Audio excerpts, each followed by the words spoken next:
नमस्कार जी। कहानियाँ यादों की में आपका स्वागत है। मेरी कहानियों को लाइक, कमेंट और सब्सक्राइब करने के लिए आप सबका बहुत बहुत धन्यवाद। अपनी कहानियों की कड़ी में ही मैं अपनी अगली कहानी लाई हूँ। इसका शीर्षक है काल का पहिया घूमे रे भैया। उम्मीद करती हूँ यह भी आपको बहुत पसंद आएगी।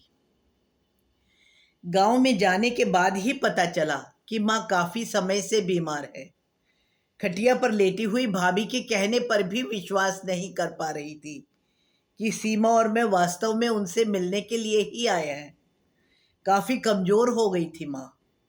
अब उसका पूरा चेहरा झुर्रियों से भरा हुआ था। हालांकि उसे उठने में बहुत तकलीफ हो रही थी, लेकिन फिर भी हम दोनों को देखकर मानो उसमें नई जान आ गई हो।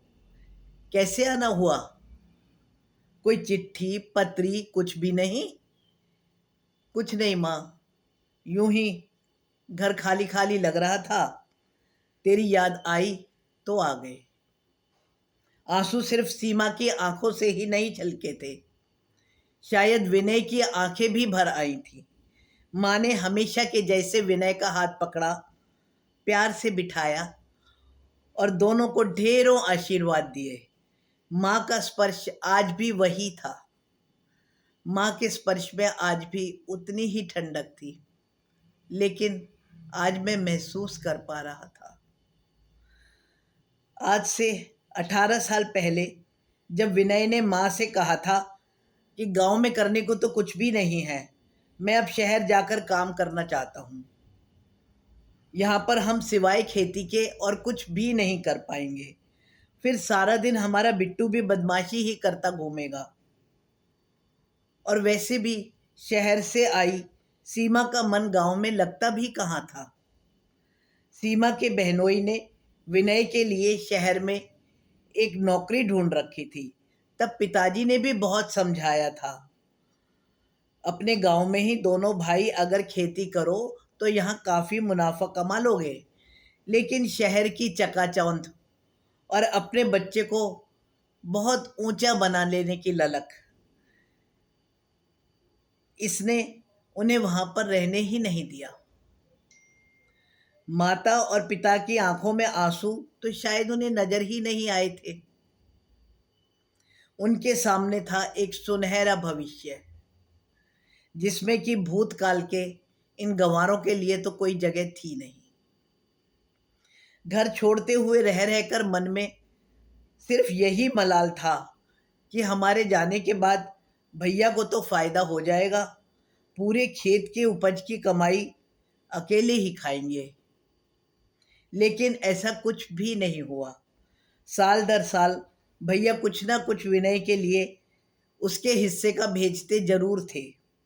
सच पूछा जाए तो शहर में गांव से आए उन पैसों की वास्तव में ही जरूरत होती थी। नौकरी की कमाई जहां हर चीज मोल की लेनी होती थी। और सीमा को बहन के साथ दिखावा करने की जो आदत हुई, तो वो सब तो गांव के ही पैसों से पूरा पड़ता था। कई बार भैया गांव से अनाज भी भिजवा देते थे। शहर में बिट्टू की पढ़ाई का खर्चा भी कम न था। शहर में व्यस्तताएं इतनी थी कि कभी गांव जाना ही ना होता था। जब पिताजी थे तो एक दो बार तो वह शहर में मिलने गए भी थे।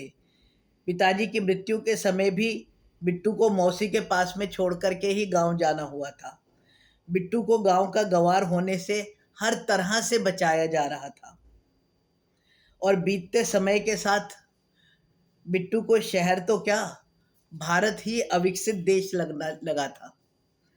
कॉलेज में पढ़ने वाली नीता के पिता ने बिट्टू का भविष्य सुरक्षित करने का वादा किया और अपनी इकलौती बेटी की शादी बिट्टू के साथ कर दी। समय बेशक बदल चुका था, पर घर पर परिस्थितियां वही पुरानी ही लौटती सी दिख रही थी। बस फर्क इतना था कि माताजी और पिताजी की जगह सीमा और विनय उन दोनों ने ले ली थी। सीमा की जगह नीता आ बैठी थी, जिसका कि इस घर की गरीबी में ही दम घुटता था। सेंट्रली एसी वाले बड़े घर से आई हुई नीता इस डुप्लेक्स फ्लैट में हर समय रहने वाले नौकरों के बिना घर में जी ही नहीं पा रही थी। अपने पति का भारत में रहकर एक छोटी सी नौकरी में संतुष्ट हो जाना उसे पसंद नहीं था। उसके पिता ने ही बिट्टू की आगे की विदेश में पढ़ाई और वीज़ा वगैरह का भी इंतजाम कर दिया था। नीता के चाचा जी यूएस में ही रहते थे। उसके पिता बिजनेस के सिलसिले में अक्सर विदेशों में जाते ही रहते थे और कई बार नीता का भी विदेशों में घूमना होता ही रहता था। आज के समय में परमात्मा भी कंप्यूटर लेकर बैठा होता है, इसलिए उनके हिसाब होने में अब जन्मों की ज़रूरत नहीं है। लगभग इसी जन्म में ही सब कर्मफल लौट के आता है। सीमा और विनय के आंसू नीता और बिट्टू के उत्साह के आगे फीके थे। शायद उन्हें उनके आंसू दिख ही नहीं रहे थे। एक दिन जैसे इन दोनों की आंखों में शहर की चकाचौंध थी, तो आज नीता और बिट्टू की आंखों में विदेश की रंगीनियां। जाते हुए दोनों ने मुड़कर भी नहीं देखा था, सिर्फ यही कहा था कि कल रात की फ्लाइट से हम लोग चले जाएंगे और आपके लिए हम वहां से पैसे जरूर भिजवाएंगे।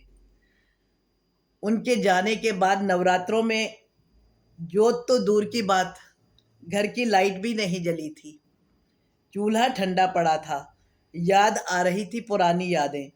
उन दोनों ने भी तो कभी शहर आने के बाद माता पिता को याद तक न करा था, खुद में ही व्यस्त हो गए थे। तो क्या अब दोनों बच्चे इन्हें याद करेंगे? यादों के घेरे में डूबे तो पीछे जाते जाते बिट्टू की किशोरावस्था से होते हुए उसके बचपन और फिर अपनी जवानी यादें आई तो विनय जी रुक नहीं पाए। सीमा का हाथ पकड़ा और गांव की टिकट कटवाकर चल दिए सीधे अपनी माँ से मिलने। भाभी शरबत लेकर आ गई थी और माँ आशीर्वाद देते देते कह रही थी, इस नवरात्रि में मैंने माता रानी से यही मांगा था कि एक बार जाने से पहले अपने बीनू का मुंह तो देख लूं। देखो माता रानी ने मेरी सुन ली। दोनों चुप थे और माँ बहुत खुश थी।